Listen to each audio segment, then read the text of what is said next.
At last, a long day's work done. How are you doing, Holmes? Fine, Watson, just fine. I suppose you still haven't heard any news from Whitechapel? No, Watson. It's been almost a month now. Who knows? Our killer may have brought justice upon himself, overcome by remorse and ignominy for his actions. Not a chance, Watson. You haven't done anything about the story of a kidney that was sent in the post and reported by the papers. Why not? The killer left a message on one occasion with the intention of harming. The letter accompanying this package served no purpose other than to give value to its recipient and arouse disgust against its sender. The killer has never done anything for nothing. In order to authenticate the Galston Street message, he left an indisputable piece of evidence. Can we really say as much about this kidney? I don't know. All I know is that there are letters piling up on your desk. Isn't it time to move on to another case? Absolutely not, Watson. I think that the other Joseph is reluctant to meet me.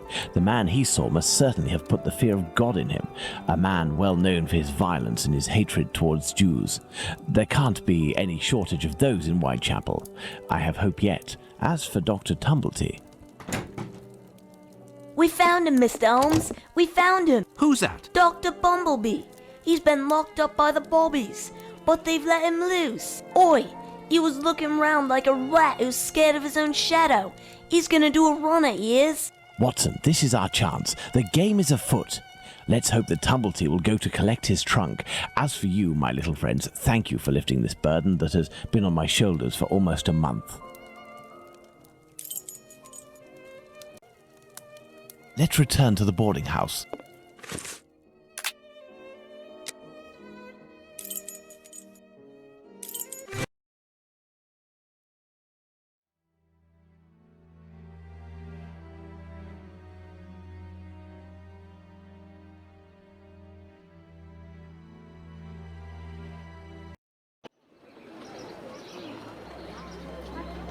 He is here. The doctor is here, up in his room. Peeking through my door, I saw him go up the stairs, and I think that he has a pistol. Regarding the trunk, did you do what I told you to? Yes, I jammed the lock and filled the trunk with stones. Should we call the police? Absolutely not. Go home, lock your doors, and if you hear a gunshot, shout as loudly as you can. Watson, we must disarm this man at all costs before attempting to confront him. Come, have your pistol at the ready and stay alert.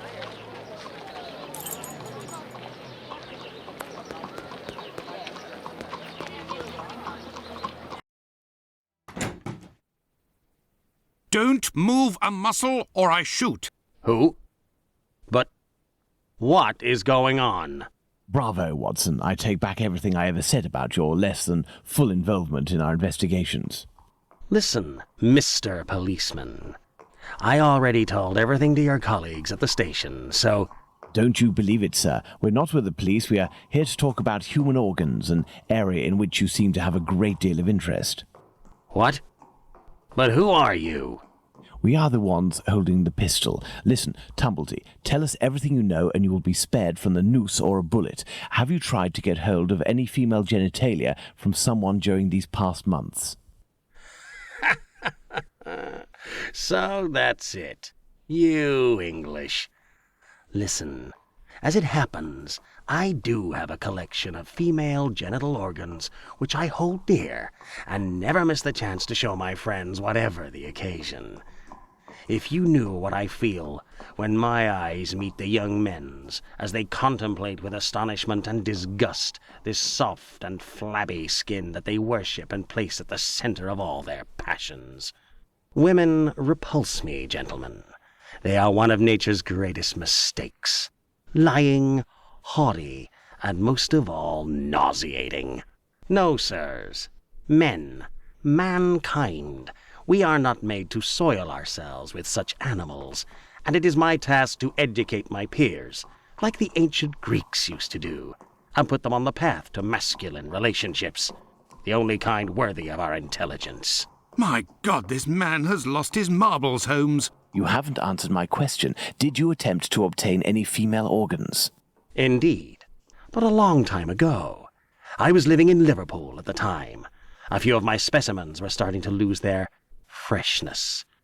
But despite the sum proposed, the heads of the university hospitals refused to accede to my demands. The fear of what others would say, certainly. I know nothing more similar to an arrogant fowl than an English doctor. Yakety-yak, always showing off in the courtyard with their haughty airs. And as soon as... Shut it, Tumblety. So, was it you who killed all of these women? Yes or no? I regret to say that it was not. If I had really wanted a few more uteri, I would have had them brought in from the United States, where it would cost me much less than here. Or I would have shown a few gold coins in the hallways of a morgue or a hospital in London, and they would have kissed my feet to sell them to me, and not taken the least risk. But kidneys are all the latest, aren't they? I think that I could find one tomorrow for less than £1. In short, gentlemen, I do not know your killer, and I don't know why he's doing that.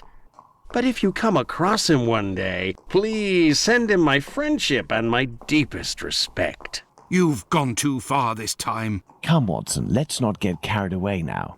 Thank you for your assistance, Doctor. If I may offer some advice, you should leave England as soon as possible.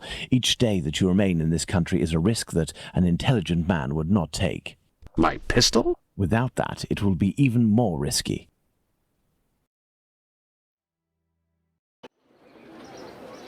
Can we believe this man, Holmes? He can't be the murderer, and his story regarding the organs fits. But we can't afford to take the slightest risk. I will ask the Baker Street irregulars to follow him. Listen, lads, when Tumblety leaves here, follow him discreetly and come and tell me as early as possible tomorrow where he is currently residing. Understood? Understood, Captain. You are already ready, Holmes. What is going on? I have been waiting for you for at least an hour, Watson. It would appear that a new drama has unfolded. The youngsters came to give me this address, but I have some doubt as to the actual location we are going to. Let's try anyway. At worst, we may come across the Baker Street irregulars to put us in the right direction.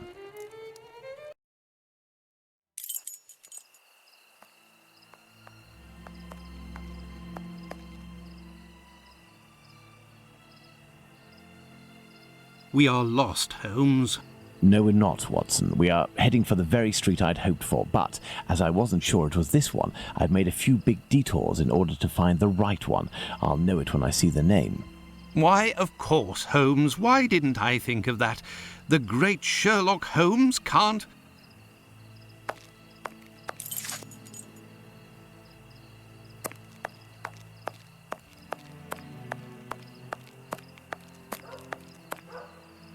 How are you, my friend? Are you not feeling well?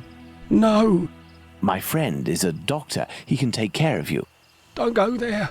He came here and he... Now, Watson, take care of him.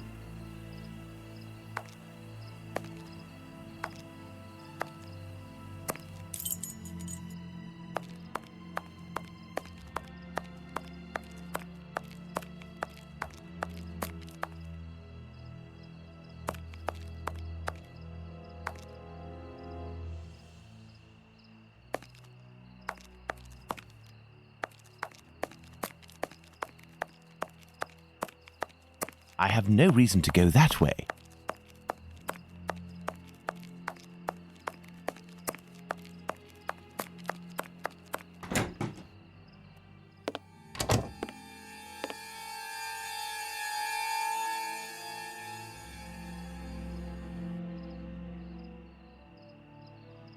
My God!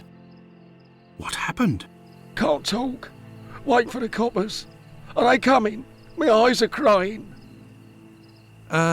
No. Go find them too, mister. I'll stay here and keep an eye out. Go! No, I must await my friend. Ah, here he is. Watson, are you there? How are you? Fine, Holmes, and you? What happened? Hello, sir. Where are we, Watson? In Whitechapel, Holmes. This must be Dorset Street. You don't seem very well. Do you need something? Indeed, Watson. Some clay, a great big piece of clay. I would ask for some wine, too, but as you know, I taste nothing but melodrama.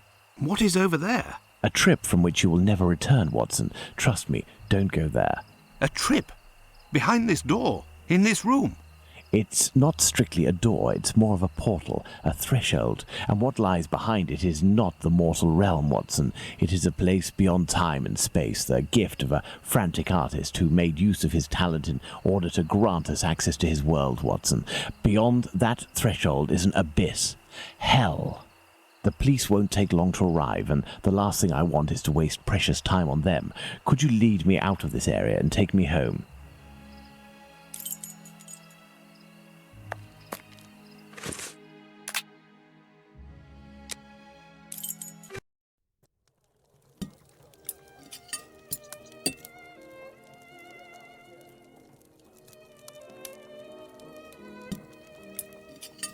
You should come and eat, Holmes. Mrs. Hudson has worked wonders. The joint has been cooked medium rare. If only you would tell me what was in the courtyard. The answer, Watson. The answer, Holmes? Yes, the answer to a question that you asked me a few weeks ago. And how the devil can the answer to a question I asked you be found in that courtyard? And what question are you referring to, Holmes? How our killer set about reaching the height of horror by taking another victim, Watson.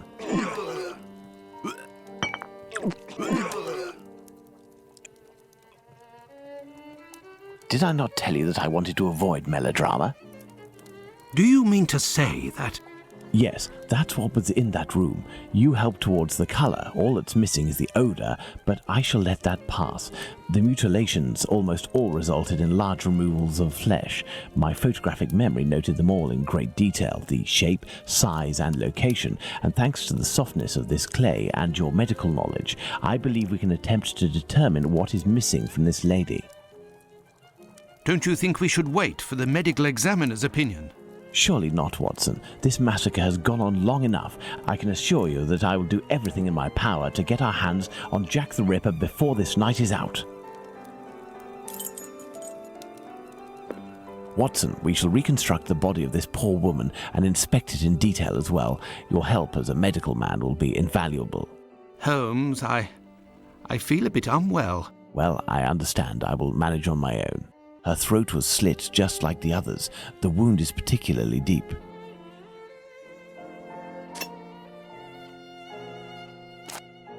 There were incisions in the rib cage, as if to inspect the lungs.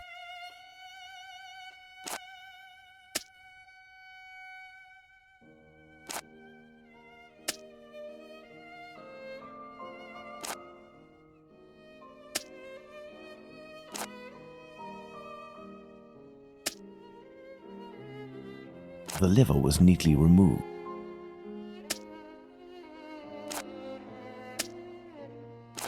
An organ is missing, apparently. I must specify which organ this is on my list.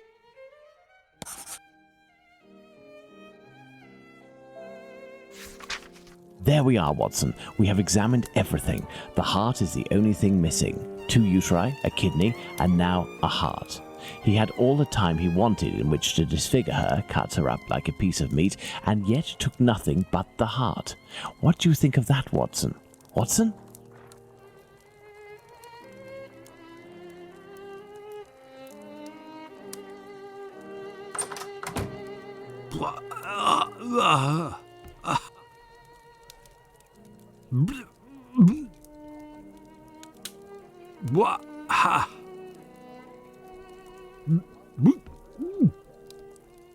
I dread to think how you'd react if you saw a corpse. I'm returning to Whitechapel, Watson, to Isaac's. If the heart tells you to come with me, if the heart tells you a little wordplay there. Let's go to the cobbler's.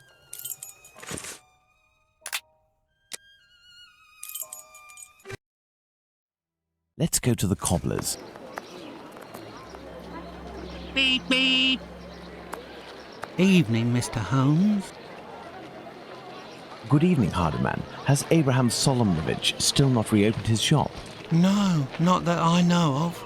Have you heard anything about the latest murder? Certainly there is talk of nothing else. Poor girl. I hope they catch the bastard who did it. Who do you think that could be? A madman, that's for sure. Everyone in the area he's pinning it on a Jew. But I don't believe that for a second. Why? Because Jews don't like blood, you see. They're not allowed to eat it, and they have to drain the meat before cooking it. It's true that they eat animals, but they are fanatical about all kinds of silly things. I don't know much about their rituals and all, but I know that a Jewish butcher can't just do whatever he pleases with his knife. He has strict kosher rules to follow. You seem to be very well informed. Well, I buy my meat from them too. My clients don't care whether the meat comes from Jews or not. Cats eat it regardless. And let me tell you, I'd go as far as to say that I may even have more faith in a Jew, because even if they don't eat all the offals, a Jew inspects them to see if the animal was in good health. Lungs, for the most part, and as they make up most of my cat's meat, you can see the connection, right? Jews are allowed to eat offals? Yes. They eat calves' kidneys, I think. How big is that? A calf's kidney? Well, that depends if it's fresh or if it's been marinated in brine or cooked. When fresh, are they as big as a human kidney? They would be, yes. You know, Mr. Hardyman, it's lucky for both of us that the murder that took place in your mother's courtyard was only the Whitechapel killer's third. Had it been the first, I wouldn't be thanking you, as I'm doing now, for all of this important information. Goodbye and take care. If you say so. Right, farewell, Mr. Holmes. Let's go to the cobbler's.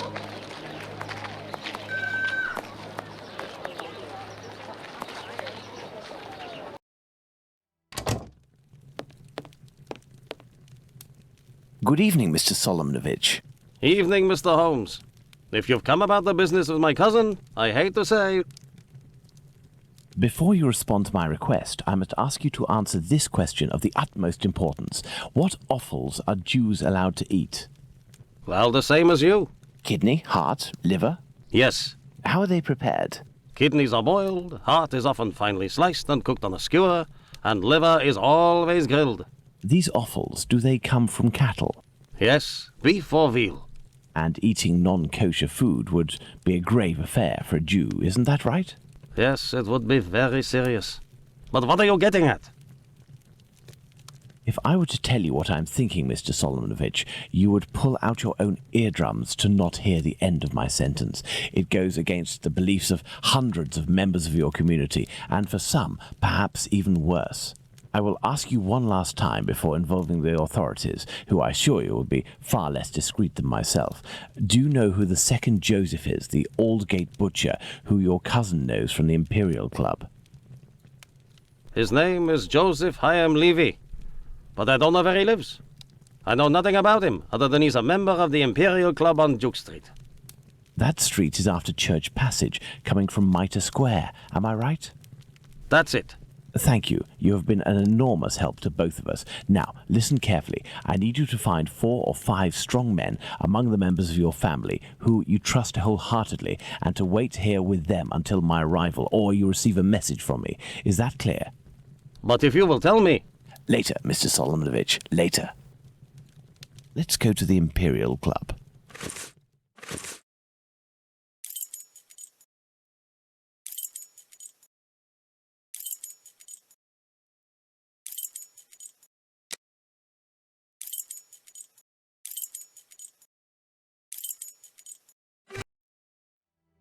Ah, there's the Imperial Club. Let's see if I can find Joseph Chaim Levy.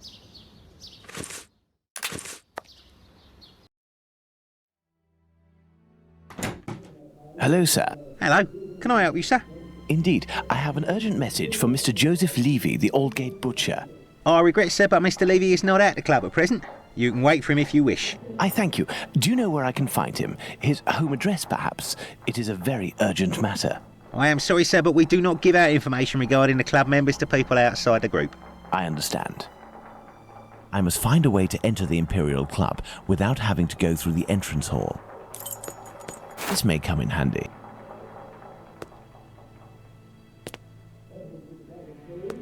A note encouraging members of the Jewish community to remain prudent and vigilant after rumors about the Whitechapel murders.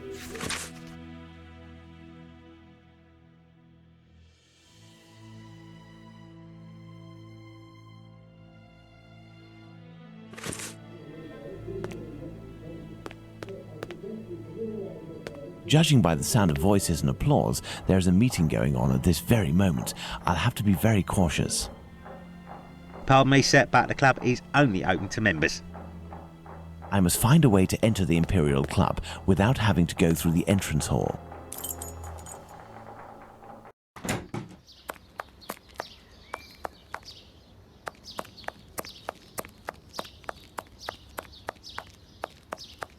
There is a cellar window behind this barrel, which is preventing me from passing.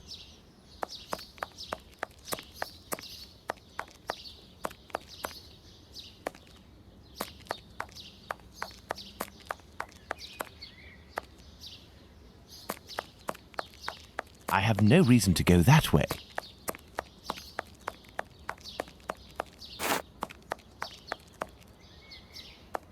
There we are. My pivot is in place. Now, let's find something to tip over this barrel.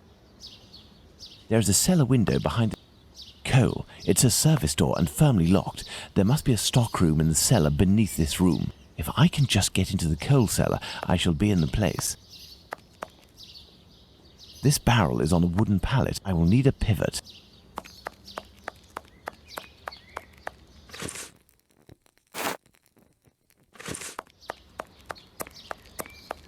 I will need a pivot.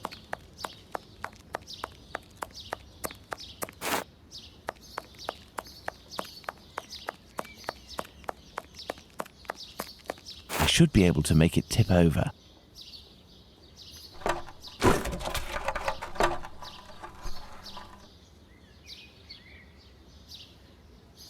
Closed. The cellar window is locked from the inside by a simple iron hook. Let's go. Good. Let's try to find the exit that leads to the club. I have no reason to go that way.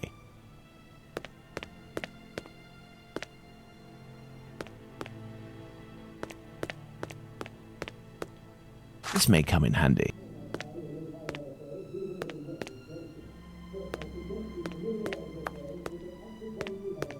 Closed. Closed. Closed. Empty tin cans. Empty tin cans. The kitchen. It's closed, and besides, I won't find what I'm looking for in there. Let's hope that it really is the key to this door. Administration. Perfect. This must be where the information on club members is kept. A page from an old Yiddish English dictionary. Court's proceedings. Curious.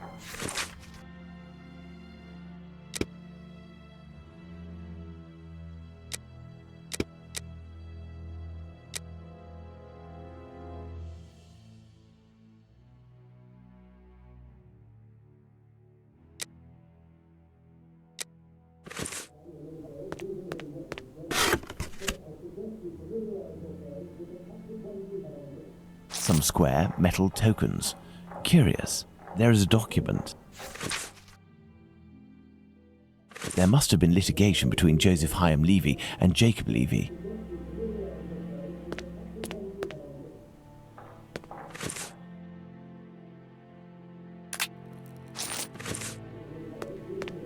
This must be the club's safe. What I'm looking for is probably inside. The lock on this chest is very sophisticated. Let's see.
elementary.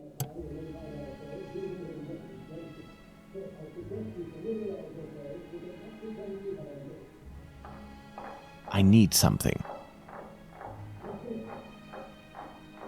These documents contain some words in Yiddish, which reads from right to left.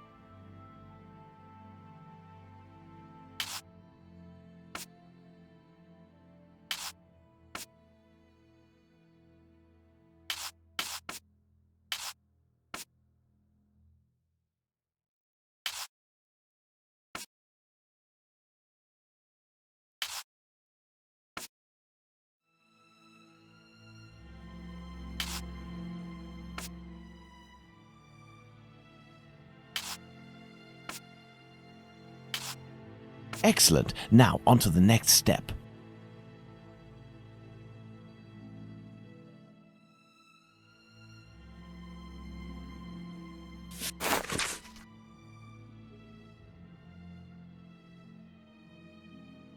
Here we are. I have the address of this Joseph Chaim Levy, 36 Middlesex Street. Now, let's try to get out of here without being seen.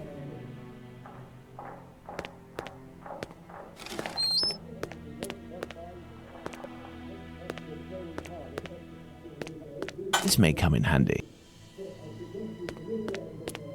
I can't get out through the window. It's blocked and appears to be reinforced. I'll have to find another way out.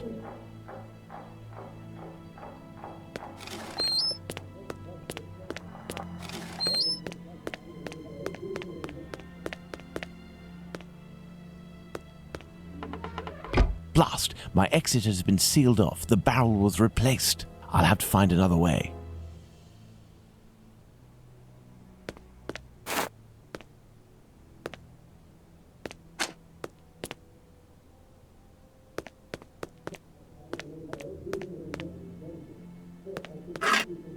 I need something.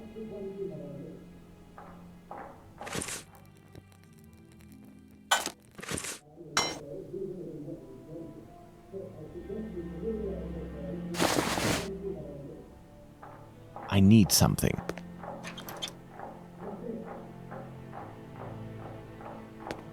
I need something. I need something.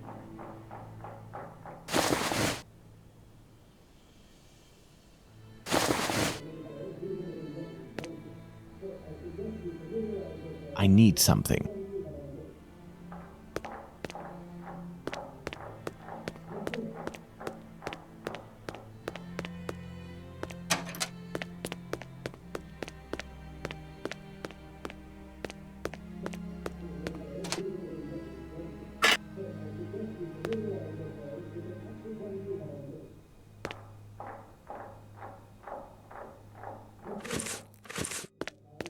Now let's quickly hide in administration.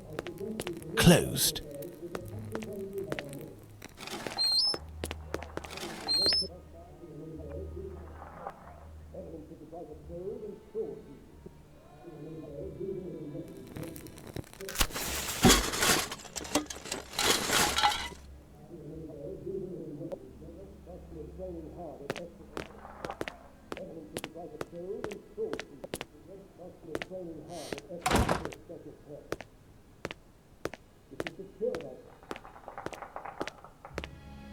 Let's visit Joseph Levy at 36 Middlesex Street.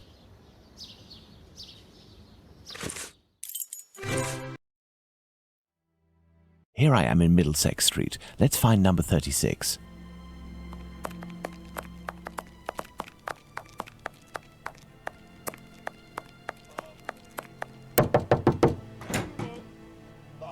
Hello, sir. What do you want? Hello, Ma'am. I would like to speak with Mr. Levy. Do you know if he's in? I am Mrs. Levy, his wife. He's not arrived yet. Do you know when he'll be in? No idea. You know, he works at the butcher's and helps at the slaughterhouse. It often happens that he doesn't come in until early morning and then leaves right away. Well, listen, as soon as your husband Joseph returns, tell him that... My husband isn't called Joseph. You aren't the wife of Joseph Chaim Levy? No, of course not. I'm the wife of Jacob Levy. Mr. Chaim Levy used to live here with his parents, but he moved. Mommy, who's the man that you are talking to? But... This poor child has syphilis. He carries the mark on his face. Leave us, children. Go back inside with your brothers and sisters. Yes, Mother.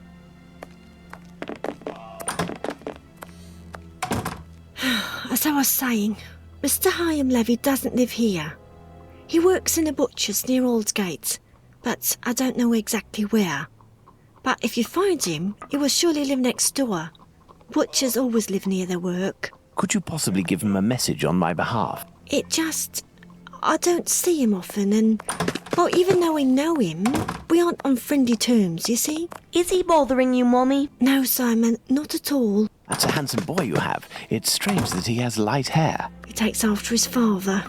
Strong, with light hair. Wait, he sounds familiar to me. A man of about 50 years old, very big, at least 6 feet tall, and left-handed, correct? You are mistaken yet again.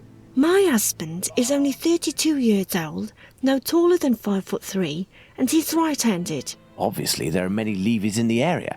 I will leave you, and I pray that you will excuse the disturbance. Perhaps we will have the pleasure of meeting again.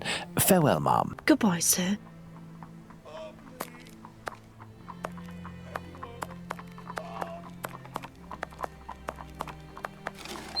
Daddy! I must return to Baker Street. Let's go to Baker Street.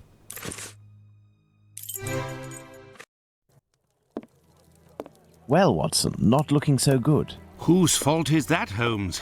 If you hadn't shown me your masterpiece in clay. Some actions have much larger repercussions than would be assumed at first glance. Listen, Watson, in a few minutes I will leave Baker Street in order to meet Jack the Ripper and put an end to his crimes. Beforehand, I want to go over all our discoveries to assure myself that everything is clear. Jack the Ripper?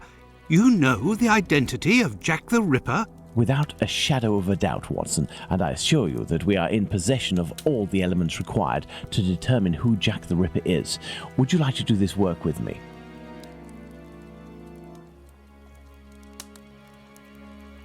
Well, we are still missing certain information in order to finish this investigation, Watson.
Perfect, Watson.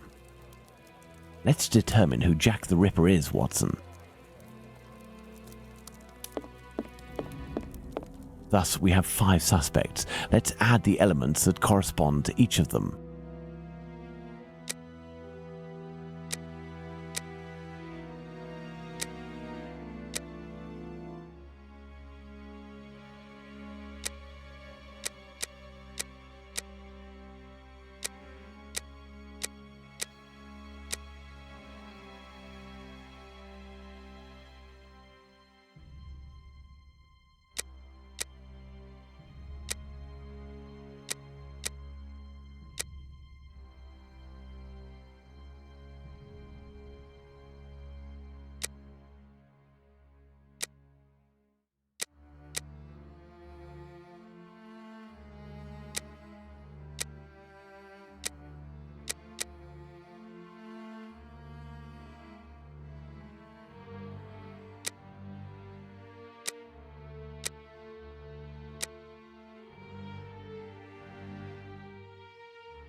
And there you go, Watson. Jacob Levy, Jack the Ripper. Fantastic, Holmes. And terrifying. But some aspects of this case are still unclear, at least for me. For example, Watson? Why does the man only kill prostitutes? The man kills prostitutes because he blames them for the misery of his life. He must have frequented them assiduously, and during these nocturnal visits, he contracted syphilis, which he passed on to his spouse, and via her, at least one of his children. He is an angry man in despair following a mistake that cannot be fixed. Why does he only kill such miserable prostitutes? He never had the means to afford prostitutes of higher standing than Nichols, Chapman and the others. At one point in his life he was forced to steal to make ends meet.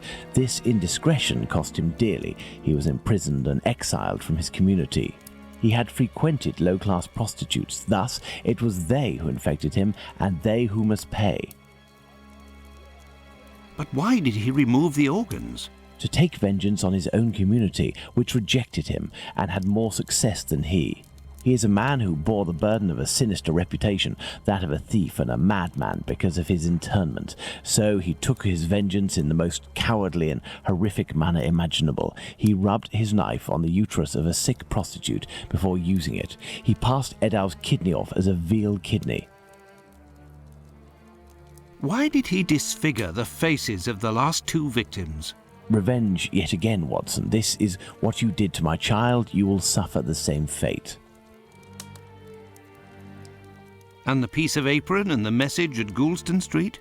The only reason to have placed the piece of apron incriminating the message and attracting attention towards himself is that the people that Levy holds responsible for his arrest live in this building. The butcher's where he committed the theft is found in Goulston Street, and the majority of the butchers who denounced him surely live close to their workplaces. But finally, Holmes, why didn't his wife or anyone else notice anything? His wife has many children and must be very busy. The man is a butcher, which must facilitate things when one is questioned by the police in the street and must justify the bloodstains on oneself. Furthermore, butchers often work during the night as the meat must be sold fresh each morning.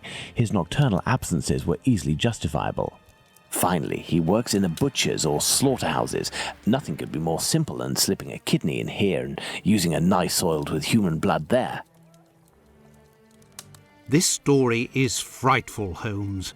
Indeed, Watson. Lies, infidelity, venereal disease, murder, mutilation, and finally cannibalism. A complete anthology of what humans at their most vile are capable. Let's go at once to Whitechapel and put this madman where he can do no more harm, Holmes. Let's, Watson.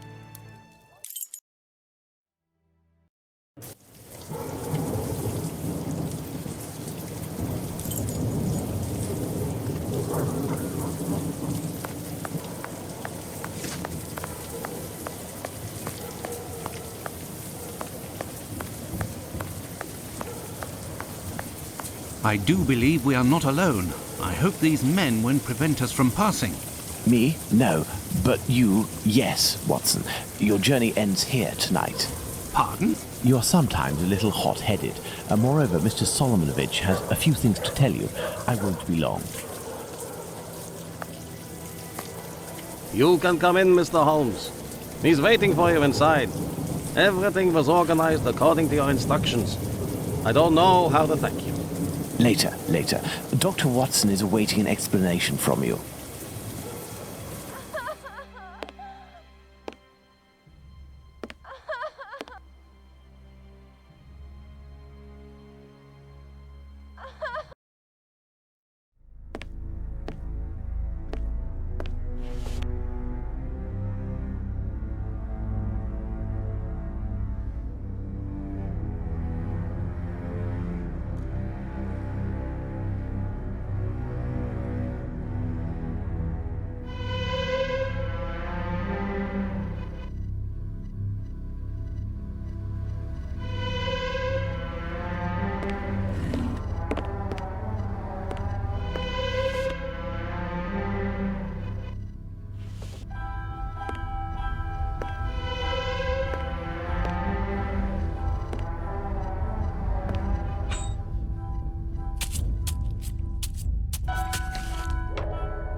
Hello, Watson. Holmes, have you the slightest idea what you are doing? I think so, Watson. Leaving this bloodthirsty pervert at liberty and hiding his existence from the London police? What folly! Certainly, the police will never find their man, but with so many men deployed, this affair will indirectly have a benevolent effect on the crime in the vicinity. But Holmes, wait! Justice hasn't been served, and we are accomplices to the fact. Justice? But I don't serve justice, Watson. I serve truth. And incidentally, I serve my country, and I don't think that I have ever served it better than today. Imagine if after months of terror and a murder as abominable as that of Miller's Court, we deliver to the English people a man of the Jewish faith, a journeyman and head of family as the guilty party. A man who forced members of his own people to eat human flesh. All of this contained tension would have exploded in a myriad of anti-Semitic acts which would have thrown Whitechapel into a rage of fire and blood. And this man's family, who are completely innocent and have suffered more than their lot, would have been the first in the line of sight. Should we condemn an entire people to shame and promise them 1,000 wounds because one of their members committed an unmentionable crime? Neither I nor you have the right to do so. Jacob Levy, Jack the Ripper, is now in the hands of his own people. I have complete faith in Mr. Solomovich and the members of his community who, I remind you, courageously helped us. They took great risks and acted with the most salutary discretion.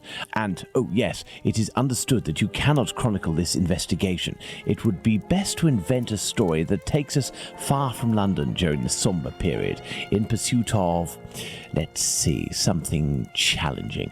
A ghostly dog that glows in the night. Don't be ridiculous, Holmes. But what will happen now? The police will endure a serious setback and a real loss of credibility. And this man? Well, a few months after the murders have ceased, the police commission, finding themselves at an impasse, will come up with a story to tell, and everyone will vow that they know the secret identity of the killer without having the right to reveal it. As for Jacob Levy, Jack the Ripper, he will be imprisoned by his own people. He will pace like a lion in its cage until the end of his days, haunted by his crimes and his insatiable vengeance, until finally the disease which drove him to kill those poor women will finish its work and make him its final victim.